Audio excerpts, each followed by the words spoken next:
Commissioner Carrie Warren-Gully and her special guest, Arapahoe County Public Works and Development Transportation Manager Jim Katzer. We are here to talk to you about transportation and the Transportation Master Plan, which is a big long-term project that our PWD folks have been working on for more than a year now. If you've lived in the county for any amount of time or spend any time in the county, really, you know how quickly we've grown over the past number of years. And we're certainly projected to continue growing at the same pace, if not a greater pace, over the next 10 to 20 years. So with that in mind, the PWD folks thought it would be a good idea to update the Transportation Master Plan, which started with a vision toward 2035. That was about 5 years ago. Now we're looking at about 2040. So we're going to talk to you about all aspects of that tonight. We're also going to ask some polling questions of you, and we're going to take your questions and have a fruitful and open discussion about all of your transportation concerns. So to give you an idea how this is going to work, if you're calling in on the phone and you want to ask a question of either the commissioner or of Jim, you can dial *3 and that'll put you through to an operator. If you're watching us online, you can type a question into the comments box, and we can see that on our nifty little dashboard here. And that should get you to where we need to be as far as the open discussion goes. Like I said, I'll ask a couple of polling questions along the way, but let's get started by meeting Commissioner Carrie Warren-Gully. Great. Thank you, Luke. And thanks everyone who's on the call this evening for joining us this evening. I'm really looking forward to this conversation with Jim to learn more about our master transportation plan. As many of you know, Arapahoe County is one of the fastest growing counties in our state, and the pandemic did nothing to slow that growth. Those of us who have lived here for a while really see what a wonderful place this is to live, to raise our family, to start and run a business, and many other different types of opportunities in our county. The byproduct of this is that more and more people want to move to Colorado and specifically to Arapahoe County. And this growth places really a lot of increasing demands on our infrastructure, most importantly, to our transportation infrastructure in terms of our daily volume of traffic and the maintenance and planning that it takes to keep things moving smoothly. So for the past few years, the Arapahoe County Public Works Department has worked very closely with the Board of County Commissioners to create a master transportation plan. And it envisions how our transportation needs and challenges will unfold between now and about 2040, when it really is anticipated that Arapahoe County will be the largest county in the state of Colorado. So this is incredibly important work, and I can't thank the Public Works Department enough for the dedication and commitment to doing this work. This project has been very involved and incredibly extensive with research, study sessions, consulting with our partners and many stakeholders, and other public feedback from folks like you on the call. So some of you tonight on our call have probably participated in one or more of these opportunities to give feedback. And the Public Works Department has gathered all this information into the master plan, and that's what we're going to hear more about tonight. As Luke mentioned, we are going to be hearing from the Public Works Department, and then we will have an opportunity in the end to ask some questions and have a little bit more of a dialogue. But before we get to that point, let's hear about the master plan, and I am going to hand it over to Jim Katzer. Thanks so much, Jim, for being here.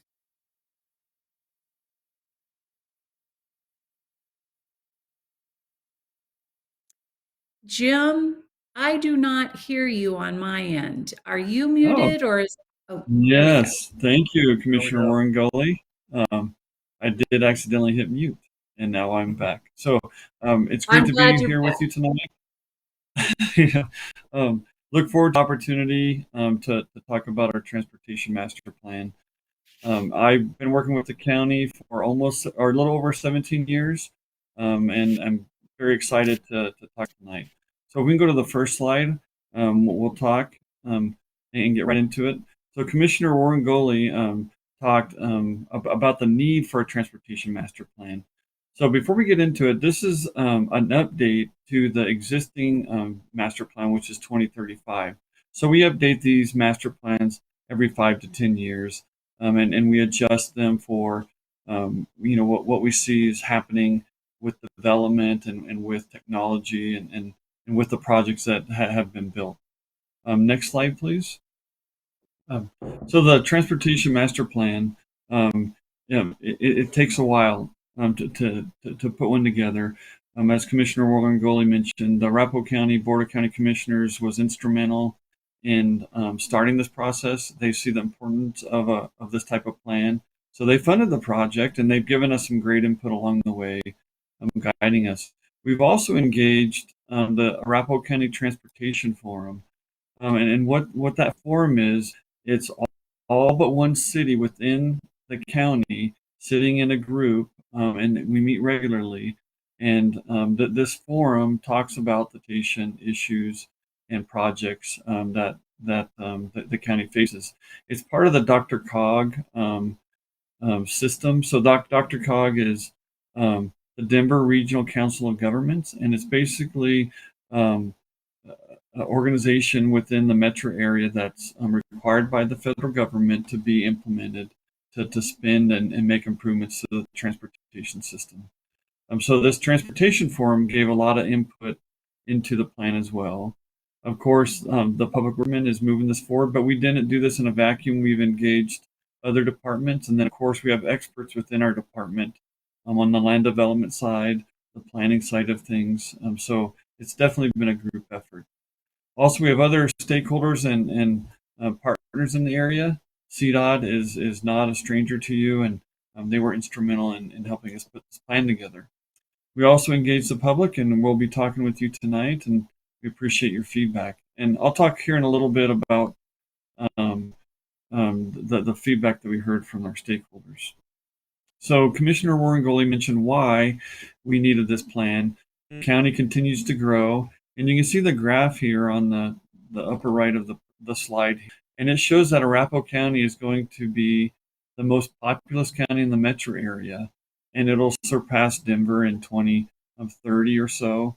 But it's showing that the projected population in 2050 will be over 1 million people. Well, those 1 million people need to get around, go to work, go to school, go to grocery shopping, and do those type of activities, and they use a transportation system. So it's really important to look ahead and plan for those things. So the way the study works is it takes a lot of information and it puts it in an organized manner. So we look at existing conditions. So when we say existing conditions is how is the county built today? And then how is it going to, with those existing conditions, how is it going to build? So land use is really important. If you have an area that has certain zoning, there's an expectation it's going to develop in a certain way. So we work to understand how the county is going to, how it looks now and how it's going to develop in the future. So that's where the forecast comes in, and the forecast of development, and then with that comes the future demand. So if we have a lot of homes being developed in a certain area, with a lot of jobs being developed in a certain area, there's going to be a connection made with the transportation system. So that's a really key foundational part of the plan. What's also really important in the plan is talking to the commissioners, talking to our community about what the community and what the commissioners value. Do you guys, does the area want to be all transit? Do we want to be all bike, ped, or do we want more of a balanced system where we're relying on the vehicles, bike and ped, and transit transportation type of solutions? So we look and we ask and survey and determine what the values of the community are. So with that, we develop strategies and goals to meet the demand and to try to meet the expectations of the community. As you know, this all takes money, so there's a financial component to this too, because these improvements are gonna cost. So that started in April 2020, and it will wrap up this month. and we're going to go to the board next week to talk about the final plan and the comments we heard back. And then on the 23rd, we're hoping to get the thumbs up of it being adopted. So next slide, please. I wanted to go over the master plan goals. But before I do, I wanted to point out this picture here on your screen. And that's a picture of I-25 and Arapahoe Road. I show this picture because this was identified as a need in a previous transportation plan.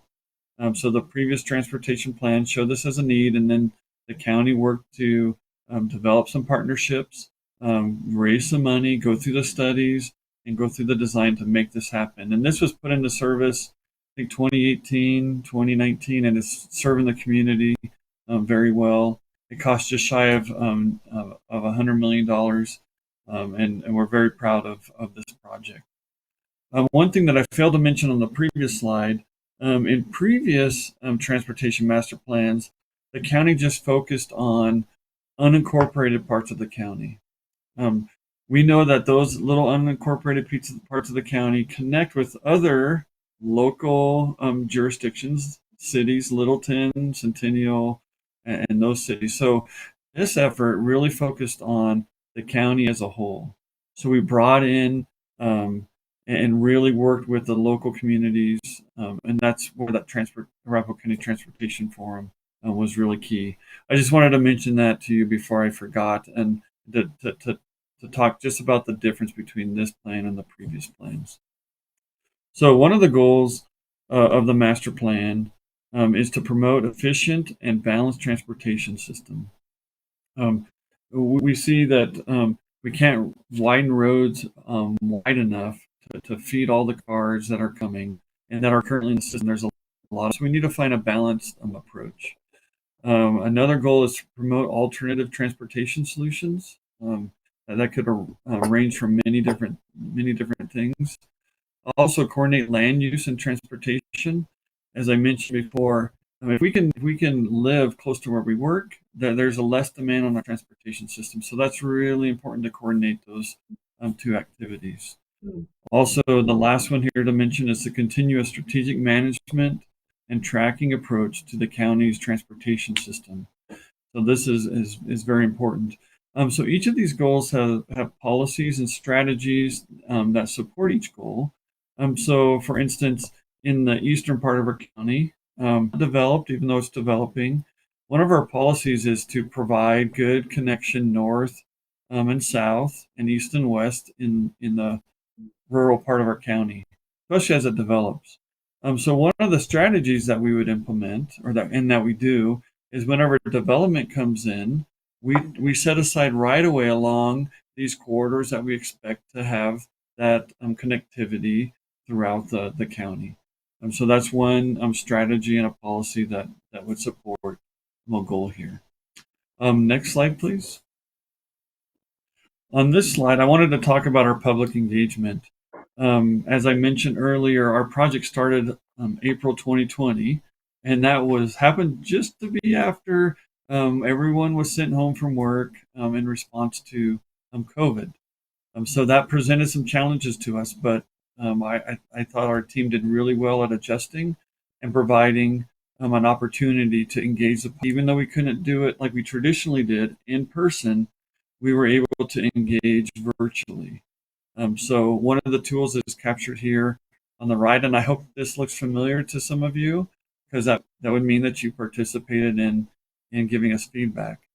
So we use these virtual tools. We had a survey, I think at all 3 times. We had maps like this one, and then we had a video on some other times. We thought our public engagement was very successful. We had close to 800 comments, and they were good comments. I can't go into a lot of detail on everything we heard, but whenever we looked at the comments, we put them into different buckets or categories, and we saw pretty clearly that the top priorities of the public was traffic congestion and traffic safety. These were the most important priorities to the public. We also had Others noted as road maintenance, multimodal improvements. So these were important too, but it was not surprising to us, but that's what we heard consistently. And now I'm going to turn it over to Luke, and he's going to ask you a very similar question. So please don't let these sway you. Please go with what you have what your top priorities are, and answer accordingly. So Luke. Thanks, Jim. Yeah, we've been asking this for all 5 commissioner events, and it'll be interesting to see how the District 1 folks respond, given that it's probably one of the more suburban/urban parts of the county. So just to remind you, if you're joining us on the phone and you want to ask a question of Jim Katzer or Commissioner WarrenGully, you can dial *3, and that'll put you through to an operator, which will get you in line to ask a question once the slide presentation is ended. If you're watching us online, you can type a question into the comments box. You also, if you are watching us on the phone, you can simultaneously watch it online by going to our Facebook page, the county's Facebook page, or to arapahoegov.com/town hall. And on top of all that, if you don't want to do that right now, the recording of this event will be available within about 24 hours. So you'll be able to view the slides if you wish. So first polling question. If you're on the phone, please respond with what your top answer is. It's the 1 through 5 options. So what's your top priority or concern regarding transportation in Arapahoe County? Press 1 if it's addressing traffic congestion. Press 2 if it's safety. Press 3 if it's maintaining favorable road conditions. Press 4 if it's adding public transportation options or enhancing them. Press 5 if it's adding or enhancing things like bike lanes, carpool lanes, pedestrian lanes, that kind of thing. So once again, top concern or priority for transportation in your part of the county. Press 1 if it's traffic congestion, addressing that. Press 2 if it's safety. Press 3 if it's maintaining favorable road conditions. Press 4 if it's adding or enhancing public transportation options. And press 5 if it's adding or enhancing things like bike lanes, pedestrian lanes, carpool lanes. I'll give you the results of that shortly and ask you another question, but now I'll hand it back to Jim. All right, thank you, Luke. So now we're going to hop in and talk about congestions or hotspots. So as I mentioned, this is a countywide master plan, and we identified 44 intersections or road segment hotspots, and out of the 44, 10 were just in unincorporated Arapahoe County. 34 of those were in municipalities. So those are captured here by red dots for those that are in municipalities, and then a different color for those that are in the unincorporated Arapahoe County. And then I think the ones are projects that are being worked on now, so studies, and you can see that there's a project there off of Quincy and Parker Road. Santa Fe and Mineral is also highlighted in yellow. So the plan looked and identified these hotspots, but it didn't get into really specific solutions. Since it's a planning tool, instead we offered a toolbox approach. So sometimes these hotspots need to be improved with physical improvements. They need to add a turn lane or medians, and that's the most expensive option, those physical improvements. Also, we recommend signal timing. Our signals be looked at, whether it's timing, coordinating, or giving bus priority. Also, there's other smaller improvements, pavement markings and surface markings. So those could help. And then the last toolbox approach would be just adding signing. So that can help a lot in just directing people where they should go. This was a hotspot map that we did. And one of the things that was challenging with COVID, it was a challenge because since a lot of people were staying at home, we couldn't go get traffic counts. We couldn't observe these hotspots. So we had to rely on some historical data and some services that had collected data in early 2020 and late 2019. We also use information from the public to help identify these hotspots too. Next slide, please. So the plan makes recommendations on what should be improved, and those improvements are from 2020 To 2030, there's that first 10 years, and then it goes to the next 10 years, 2030 to 2040. And then it even looks a little farther into the future, and it says, hey, these projects are coming. It doesn't need to happen before 2040. So on these projects that we identified after 24, make sure you set aside right away. So once again, it's preparing for the future. But two projects I wanted to mention in this western portion of the county include the Santa Fe, and Mineral Interchange Grade. So right now it's been identified as a quad road as being a good improvement to this interchange. We don't think it's an ultimate improvement. An ultimate improvement like a grade separation, but that's very expensive and probably wouldn't be able to happen right away. So this quad road is a great solution. The cost is $11.5 million, and the plan recommends that it would be should be done by 2030. The jurisdictions that would be involved in that project would be Arapahoe County, would be CDOT and Littleton. And currently underway is Littleton is working at looking at the options and performing a study on this road here. Another example project is the Mary Carter Greenway project improvements, and there are numerous along here. The cost of those would be $2 million, and the jurisdictions involved with that are the list is a little longer here, but are Arapahoe County, Sheridan, Inglewood, Littleton, and SSPRD. I think that stands for South Suburban Parks and Rec District. So those are some of the example projects that were identified in this, and I'm not sure the time frame on that project. I'm sure there's a span there up to 2030 and maybe even 2040. Next slide, please.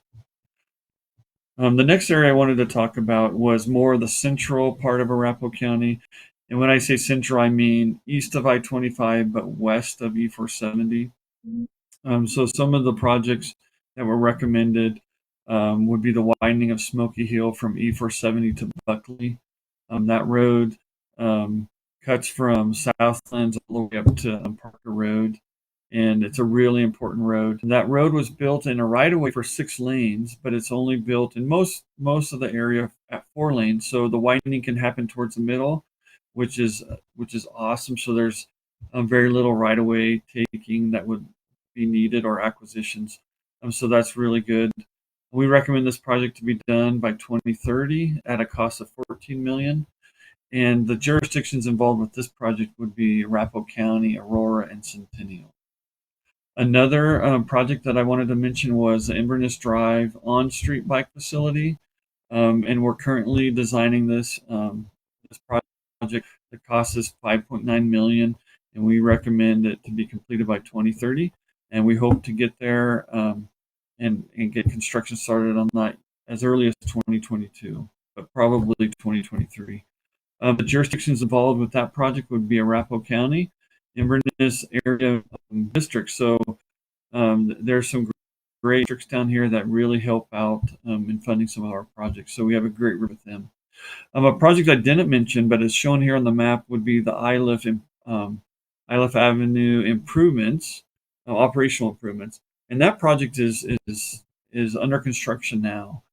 We awarded that project in July or August of this year, and it was funded, or it is funded, at $25.6 million. A big portion of that is federal funding, but the county is very excited to see the improvements along the stretch of road. And it was, I think, last Friday, if you know the Barnes store on the corner of Parker Road and Iliff, that was removed last Friday.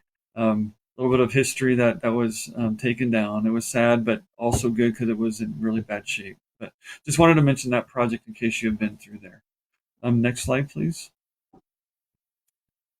Other improvement recommendations that the plan offers, and it's this multimodal component of it's a multitude of transportation solutions to meet the demand. And the plan recommends that the county engage with the Reimagine RTD and Accountability Committee recommendations and work to implement those. Also to explore transit expansion. And unfortunately, COVID has taken a toll on transit. We have seen a rebound lately, but the ridership dropped down to about 50% of what it was before COVID. And I know the level of service was cut because of that. The level of service has increased. I think it's 70 to 75% of what it was pre-COVID, and we're seeing a rebound in ridership, but it still has a little ways to go. But we still would recommend to explore expanding transit, especially as development happens to the east of I-70, but also look to extend bus routes to those new developments. And then also along I-70, there's a lot of development happening to the E470. So need to consider on what transit service could be implemented out there. RTD might not be a good solution. It might need to be a service that's provided by CDOT because RTD only goes out so far. So that service would be bus staying, if you guys have heard of that. We're also recommending coordinate on the bus rapid transit. It's busing corridors, and those are captured here in this map on the right. The maroon lines would be the corridors that have a good option or a good possibility of becoming a bus rapid transit corridor. And those enhanced bus corridors, basically, it's a bus service and it less stops, but and a higher priority of getting buses through the corridor. So we're encouraging that. And then also looking at establishing mobility hubs. And mobility hubs are places within the urban area where people can do mode shifts, whether they're taking a bus to a light rail system or parking a car and getting onto the light rail or to a bus. So where some of those mode shifts happen. The plan also recommends 40 bicycle and pedestrian projects. And we mostly adopt the open space bike and ped plan that was developed in 2018. It's going to be refreshed here soon. So the plan has adopted those projects, and then also for emerging technologies. So that the plan makes those recommendations. So next slide, please. I think the next slide gets into the financial outlook. So as I mentioned earlier, this all takes money. So the preliminary estimate of the county share for capital projects through 2040 is $250 million. Now those include road widening projects, new connections, paving, along with the bike and ped improvements. In this presentation, I didn't mention anything about new connections, but as you go farther out east, to the east of E470, there is a lot of development happening out there, and there's a need for new roads. A lot of the new roads will be installed by developers, but the county still has a share in those projects. So this $250 million includes that. Things that were not included in this estimate are interchange projects. Those are very expensive. And there's a project that's been identified as a need at I-25 in Bellevue. And that project is estimated currently to be over $100 million just to improve that interchange. So you can see how that would really impact this number of $250 million. Now, the county is not responsible solely for I-25 in Bellevue. It's a CDOT facility, but there's also jurisdictions around it, like the City and County of Denver. So they would contribute also to this project. But these are not simple things to tackle, these big projects. The number does not include transit as well.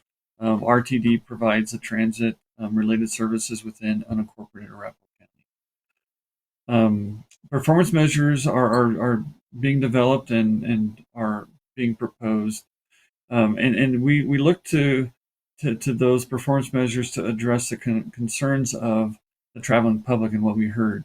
So to monitor congestion, we're looking at measuring the percent of congested vehicle hours traveled. So during the course of a day, how many hours are traveled during those times where there's congestion? And you guys all know what congestion feels like. So if we can keep that at a minimum, we think we could, or we think this measure can be a way to measure congestion. Also, the number and severity of crashes is something else we can measure for that component of traffic safety. Also, road condition is could be measured in pavement condition. And then also for mobility, that mobility perspective, the amount of bike lanes that have been built or in service with the county. And then also there's options of mobility measurements where, access to the transit system. So with that, I'm going to end the slideshow. I think the next slide is the end, and I'll turn it back over to Luke. All right. Thank you, Jim. Like I said earlier, if you are on the phone and want to ask a question of Jim or Commissioner Warren-Gully, you can dial *3 and that'll put you through to an operator. We have a call queued up already. And if you are watching us online, you can type a question into the comments box and we will get to that in the order we get them. Let me give you the results of the first polling question. This was the transportation focused one. And it shows sort of the differences between the districts. So 45% of you said that congestion is your top priority, which is right with what a lot of people say around the county. 10% said safety is your top concern. 21% said maintaining favorable road conditions is your top concern, so road maintenance. 12% said adding or enhancing public transportation options, and 12% said adding or enhancing things like cars, carpool lanes, bike lanes, that kind of thing. So those last two in particular really show the density of the western part of the county, and how people are starting to either want more bike lanes or pedestrian lanes or public transportation, either just for their own recreational enjoyment or maybe even for a work reason. And obviously, in that part of the county, there's more arteries, like public transportation type arteries to get downtown for a job or that kind of thing. The density certainly serves that better than it might in the eastern part of the county. So once again, *3 if you're on the phone, and type a question in the comments box. Let me ask a second polling question real quickly for those of you on the phone. This one is more of a general living in Arapahoe County question, and it is on a scale of 1 to 5. How likely are you to recommend living in Arapahoe County to someone else? So press 1 if you're very likely, 2 if you're somewhat likely, 3 if you're neutral, 4 if you're somewhat unlikely, and 5 if you're very unlikely. So again, if you live here in Arapahoe County and someone said, hey, what's it like to live there? Would you recommend it? Press 1 if you're very likely to recommend it. Press 2 if you're somewhat likely, 3 if you're neutral, 4 if you're somewhat unlikely, and 5 if you're very unlikely. And I will record those numbers again and give you a third polling question before we hang up. But right now, let's get to a caller. This is apropos of the bike lane question. This is Albert, and he has a question about that exact issue. So Albert, go ahead. You are live. Hi, this is Albert.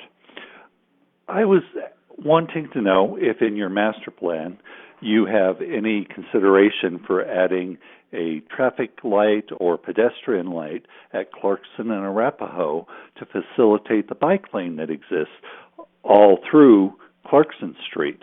There is a light at Franklin, I believe, a couple blocks up to help the buses get out from 2 elementary schools that are nearby.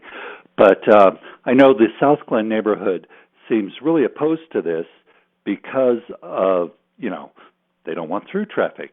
Clarkson being one of the originally master plan roads, being a tertiary through road to help bypass any incidents on the secondary roads like University or Broadway, has stoplights at every other main street.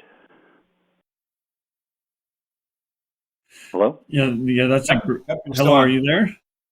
Yes, I am. Okay, are you done with? Do you have anything else to add? No, just wanting to know. Okay, great. Well, thanks for that question. This happens to be right in the smack dab of Centennial, and it's a great question.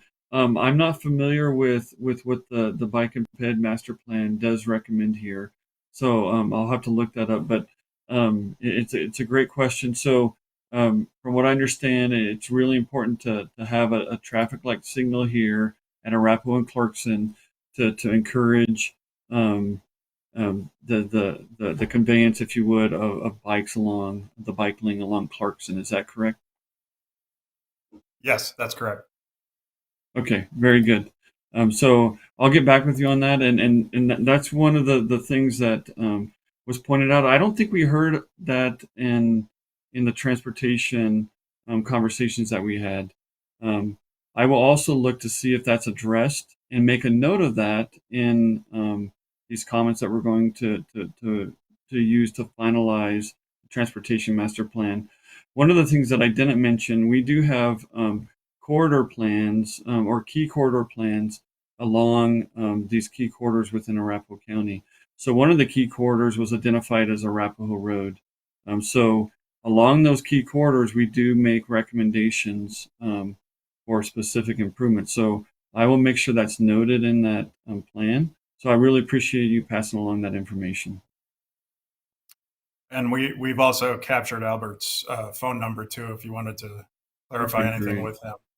And that actually raises the question. So, like you said, the intersection he's talking about is right in Centennial. As far as things like snow plowing and stuff, that PWD deals with that in the unincorporated parts of the county. When it's something like this, like a bike lane, stoplight, whatever it might be, in an incorporated community in the county, what is PWD's role in that?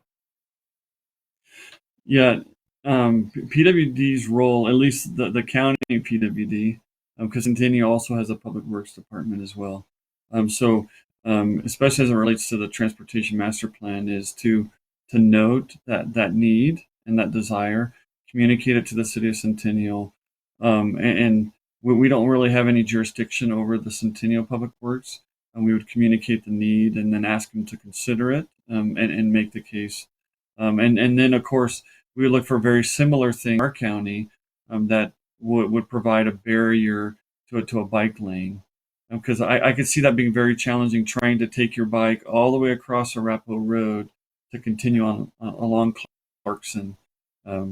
It's almost like playing Frogger, unfortunately, and we would hate that to be done by our citizens. Or the reality is that those type of barriers discourage people from riding a bike. So there's that comfort level. So the challenge, Luke, is traffic signals are very expensive. So we're looking at $350,000 to $500,000 to put in a traffic signal. So there's that component that needs to be considered. Those are kind of some of the realities that we face as public works departments. Yeah, that's definitely something to consider. And Commissioner, in your work on the board, like how much are you hearing about things like alternate forms of transportation, getting people out of their cars, that kind of thing? Like in your district, is that a growing priority for people? We are hearing that. We are hearing that in particular in the Inglewood area, what I would consider Old Town Inglewood, like where I grew up. Inglewood is getting very, very proactive about using bike and pedestrian lanes. And so some of the work that Jim mentioned along the South Platte corridor and the greenway that goes along there is really working with Inglewood, Sheridan, and Littleton to, again, provide those kinds of safety measures for our pedestrians and bike riders as they try to access the South Platte River area from the residential parts of those towns. And so I know that that Jim mentioned that the South Santa Fe area is doing a corridor study. They've actually finished that current study up, haven't they, Jim? And now they're looking to implement and find funding to implement the suggestions that they've made for the next 10 years before we get to some of those larger projects. As you mentioned, Jim, that one that's right there at Santa Fe and Mineral. So yeah, go ahead, Jim. Oh, yeah. Thank you, Commissioner Warren-Gully. That study that Commissioner Warren-Gully was referring to was the US 85 PEL study. And CDOT has a website that you can go and look at those studies. And they identify quite a few places where that pedestrian access can be enhanced. And that Marietta Greenway is like, it's a great resource. And it's like a freeway of bike access up and down north and south. So there's a lot of good plans to make that more accessible. And then what's very unique too, you have a light rail system right there that they're looking at making some improvements along too. So I'm glad you brought up that study. Yes, and one of the things I would say, Luke, that's been very interesting for me in this first year of being in this position is that COVID has even affected our traffic. And as Jim talked a little bit about, one of the things that I was wondering if Jim might be able to touch on is now that people are not going downtown for work and they're not taking their cars down there during the day, what I am hearing about is a lot more congestion that's happening in our area in the southern part of the Denver metro area because all that traffic that would normally go downtown, which only is now, I think I heard 20% back in capacity in downtown Denver, all of that traffic is staying down here during the day. And so there isn't that kind of natural congestion time that happened as people were going to and from work. Now we're just kind of seeing that traffic, and as we mentioned at the beginning of the show, increase in traffic as well. So it's hard to know how much planning we do around that shift when we might start seeing people go back downtown again. So we're kind of, do you have feels about that, Jim? Or Yeah, that's a great comment, and there's been a lot of encouragement for people to work remotely in the past. So, in the Denver Tech Center, for instance, the Denver South TMA would try to get a certain level, encourage businesses to have a certain level of people working from home or stagger their start times and end times. So to address exactly what Commissioner Warren-Gully had mentioned happening actually during COVID. So it was in a way an experiment on how effective can work from home be, and it was very effective at reducing the traffic. And I'm very confident that we're going to get back to those same levels. What I do know and what we have observed in the county is we had the AM peak, and it happened, between 7:30 and 9, and then we had a PM peak happening when people went home from work, 4:36 or maybe even a little later. During COVID, those drastically decreased, and we've seen a slow rebound.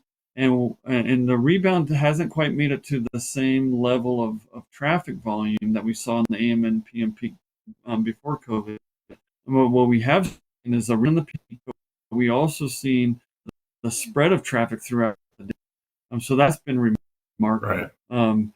And very fresh now, it seems like we're always congested, or at least there's always a partial congestion throughout these networks instead of, oh, hey, it's 11 o'clock, quick trip here and there and get back on time.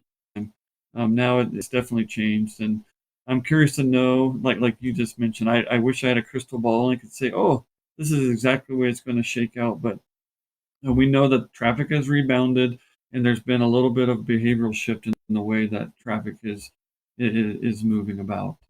Don't know what that's going to ultimately be. well, and one of the interesting things, Luke, about living in Arapahoe County is that for our public works department, it's not just working with one or two different cities or municipalities. Mm-hmm. We have 13 different towns and cities and municipalities in our district. We have 9 different school districts that have to get kids to and from while that's happening at peak traffic times as well. So I do not envy the job of Jim and his team, because there is so, when you talk about that interchange at Arapahoe Road and I-25, which thank goodness that got done, but that was Arapahoe County and the state and the feds and and Centennial, Greenwood Village, parts of Cherry Hills. It really is, anytime you talk about this, it's multiple people coming to the table. So all of these traffic solutions that we're talking about that might increase bike and pedestrian use, again, is bringing together all these different entities. And then, oh yeah, we butt up to the city and county of Denver. And so they're involved in a lot of these conversations as well. So the cities, what I'm finding is that a lot of that proactiveness about bike and pedestrian is beginning to happen in some of the cities, that then influence some of the larger entities to start working with them and partnering with them on that type of work as well. Yeah, that's both of you make great points there. I mean, there's just literally so many literally moving pieces in this, and then you layer on the COVID stuff and its effect on remote work. But like to Jim's point about the tech center, our communications partners at South Suburban, for example, are pushing a project that would encourage tech center companies to reduce auto travel, either through flex scheduling or carpooling or whatever it might be. And you can actually earn points on that, by how well you are able to convince your employees to not do one person, one car. And that's just going to continue to evolve. And, there's no obvious end date on how the COVID effect is going to influence things like work from home or flex schedules or whatever it might be.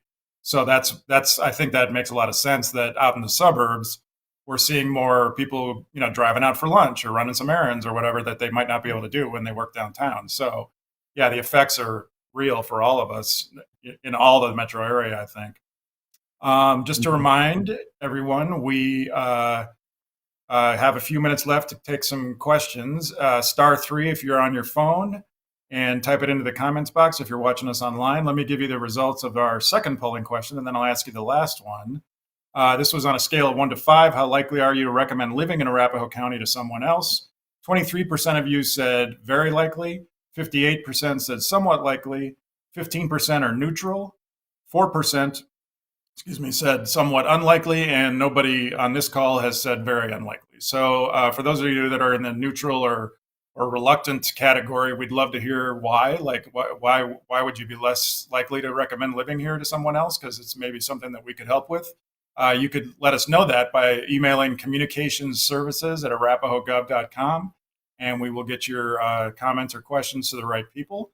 The last polling question I would like to ask everyone tonight, again, if you're on the phone, just press the corresponding number. The question is, if in your interactions with Arapahoe County government specifically, how satisfied have you been? So press 1 if you've been very satisfied. Press 2 if you've been somewhat satisfied. Press 3 if you're neutral or it's not applicable because you haven't had the interactions. 1 second, there's a siren going by. Press 4 if you've been somewhat unsatisfied, and press 5 if you've been very unsatisfied. So once again, interactions with Arapahoe County government specifically. Press 1 if you've been very satisfied, 2 if you've been somewhat satisfied, 3 if it's neutral or it's not applicable, 4 if you're somewhat unsatisfied, and 5 if you've been very unsatisfied. So pump those answers in, and we have another caller now about seniors and bus transportation. This is Daryl. Go ahead, Daryl. You are live. Yes, actually, I'm a senior, and I'm living in the Orchard Broadway area of Arapahoe County. And actually, I was interested in some sort of transportation to grocery stores, if that's possible. Is there any concern of seniors in Arapahoe County as far as transportation is concerned?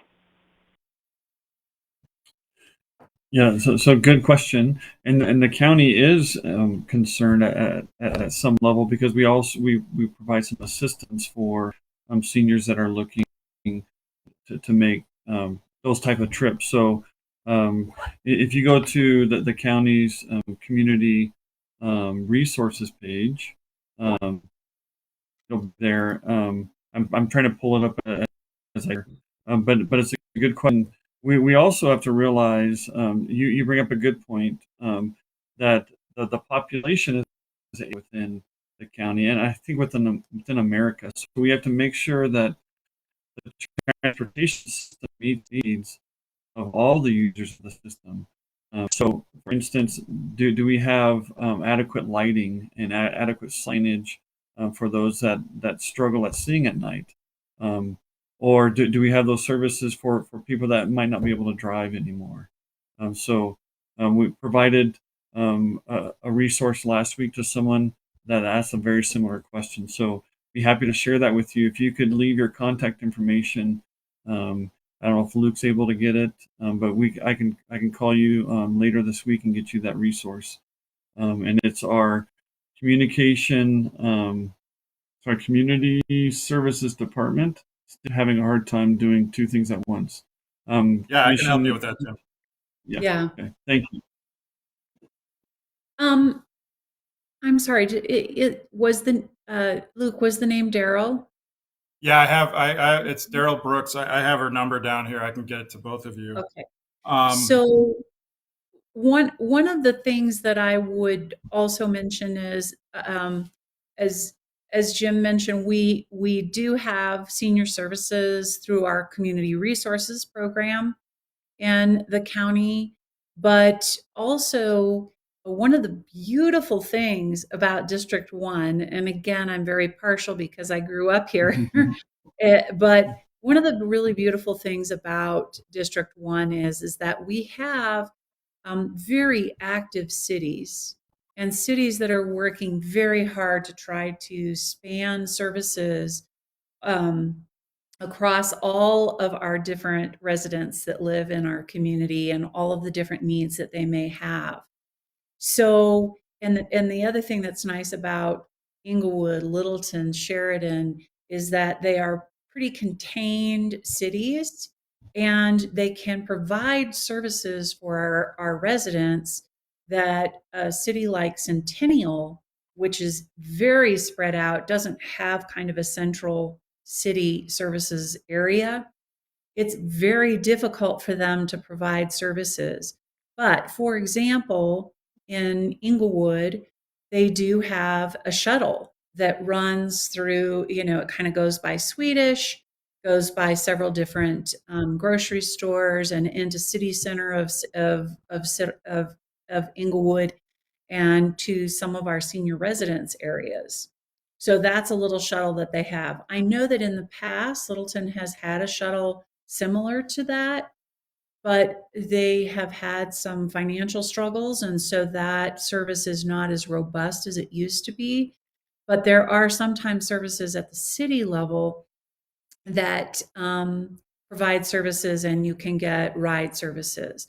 But to Daryl's question, there is absolutely a concern about how we get people moving in our community.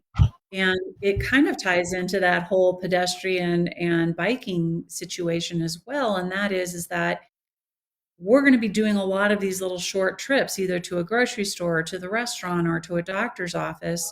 If we can have a more robust public transit and access to biking and pedestrian and public transit, we take our cars off the road for those short little trips as well, which is really important to include it, as opposed to just always thinking about someone who might be going all the way downtown for a job or something like that. Mm-hmm. But I think some of the what excites me about some of the very futuristic thinking around driverless cars and things like that, it gives us some potential options to come up with services for these very types of questions. of how do we get people who may have mobility issues or just don't want to drive anymore. We can start thinking of those services as those options come on board as well. So it may not solve our problem tomorrow, but there are resources that are out there. So I appreciate you sharing that with them, Jim. Mm-hmm. Yeah, I would. I think the program that Jim was thinking of is called Shoppers for Seniors. You can find that on our community resources page, so arapahogov.com, and then just look for the Community Resources Department, or in the search box, you could type in Shoppers for Seniors. This is a really neat program. We started it when COVID happened because we had a lot of seniors. It was unsafe for them to leave the house really in any way. And so our Volunteer Connections group set up people. So the idea is if you live in, for example, Centennial or Littleton or wherever, they try to set up volunteers or people that need help with volunteers that live near them. So we did a great story on our website about a local mom and daughter, young 9-year-old daughter, who became close friends with the person they volunteered to bring food to, who was in her 80s. Her kids live out of state, so she was sort of stuck on her own. Just a great story about how neighbors can help each other become friends out of it, that kind of thing. And in addition to that, like Commissioner Warren-Gully said, we're always examining shuttle options and things like that because, as Jim said, our senior population is growing, and we're going to have to address this the mobility aspect of that to help them continue to get out and run the errands and get outside and move around the community in a way that's safe for them. So. Definitely encourage everyone to look that up and either become a volunteer, or if you need help, certainly ask for help. Our Community Resources Department in general has all kinds of services that you might not even be aware of. So, and we'll be highlighting those, of course, in future events. We're getting to the bottom of the hour. I got one more. Let me give you the polling question first, and then I will ask our final question. This is how satisfied have you been with your interactions with the Arapahoe County government? 45% have been very satisfied. 32% say somewhat satisfied. 18% are neutral or it's not applicable. 5% have been somewhat dissatisfied, and thankfully, no one has said they're very dissatisfied. But like I said earlier, if you fall on the neutral or negative side of that continuum, please feel free to email us and tell us why. communicationsservices@arapahogov.com, and we will make sure to get your question answered. Let's finish up with this question I think a lot of us can relate to. This is from Kathleen, who is asking, how do we deal with the aggressive drivers that seem to be happening much more often, not just on I-25, but up and down Arapahoe, Parker, etc.? Swear to God, Parker comes up every one of these. They're speeding at high levels, darting in and out of traffic, no police enforcement. Certainly seems anecdotally like there's a lot more aggressive drivers out there with fewer repercussions for it. I mean, what's the county's role in doing this? Obviously, the sheriff is the ultimate enforcer of that kind of stuff, but what can we at the county level do about that? Yeah, that's a great question. And I know personally speaking, let them go. don't get revenge. Let them go and calm yourself. Don't add to the issue. And I know that's not your question, Luke, but I think ultimately the county's role is to make sure our roads are designed and built in ways that discourage speeding.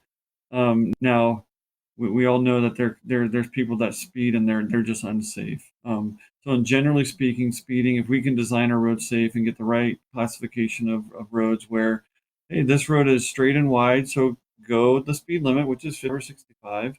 This road is narrow and it's a 4-lane facility, go slower.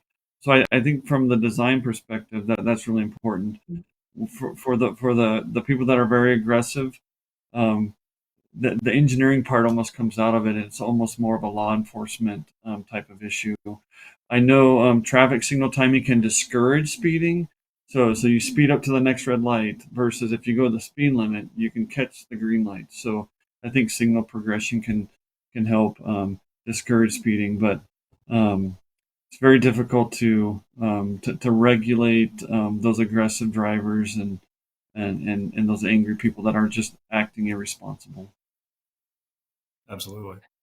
I guess I would follow up with if there are particular areas in particular that you see this happening frequently, I might contact law enforcement in that jurisdiction to see if maybe they can, post somebody there during certain periods of the time of the day that just work to discourage people if they know that somebody's going to be there pretty regularly to check on their bad behavior.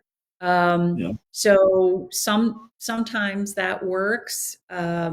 Again, it's figuring out which jurisdiction you're in, whether that's Aurora or Centennial or wherever in the county you are, or unincorporated Arapahoe County.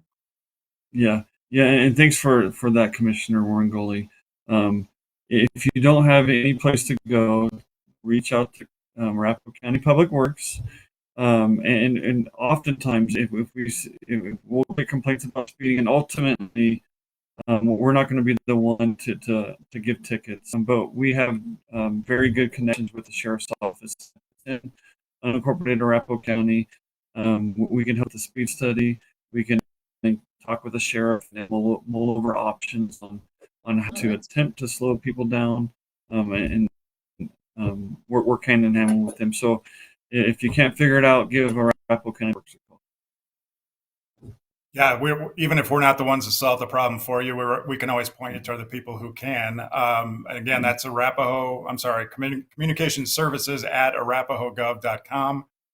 Send your questions or comments, and we'll make sure the right people see it. And just, I think Jim will echo me on this. Based on this series of commissioner events about the Transportation Master Plan, it seems like Parker Road might be a good spot for a whole bunch of government entities to pay a little more attention to. So it's where it comes up every time. So that brings us to the bottom of the hour. Thanks so much to Commissioner Carrie Warren-Gully and Transportation Manager Jim Katzer. Like I said, this will be recorded and it will be available on our website or our YouTube channel within about 24 hours.